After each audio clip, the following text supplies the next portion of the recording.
Hi guys, welcome to load escape. നമ്മൾ നോക്കുന്നതാണ് നിങ്ങളെ കൊണ്ട് ഒരു ഹെൽപ്പ് ചോദിക്കാനാണ് വന്നിരിക്കുന്നത്. ഓക്കെ, നമ്മൾ അധികമായിട്ടൊന്നും സംസാരിക്കുകയൊന്നും ചെയ്യുന്നില്ല. അപ്പോൾ നേരെ വീഡിയോ ഇട്ട് കിടക്കാം.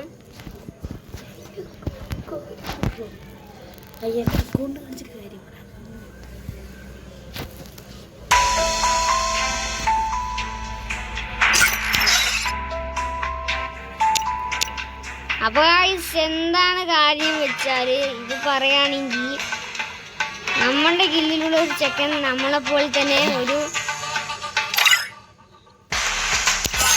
യൂട്യൂബ് ചാനൽ തുടങ്ങിയിട്ടുണ്ട്. ഓക്കെ, അതുകൊണ്ട് അവർക്ക് സപ്പോർട്ട് ചെയ്യുക. ചാനലിൻ്റെ പേരെന്താ പറഞ്ഞാൽ ഇതാണ് അവൻ്റെ ID. ഓക്കെ, നമ്മൾ ഒരേ ഗിൽഡാണ്. ഓക്കെ, ആ യൂട്യൂബ് ചാനലിൻ്റെ പേരെന്താ പറഞ്ഞാൽ അറ്റിട്യൂഡ് SK Devil King -B3M ആണ്. ഓക്കെ, അതുകൊണ്ട് എന്നെ സപ്പോർട്ട് ചെയ്ത് അതേ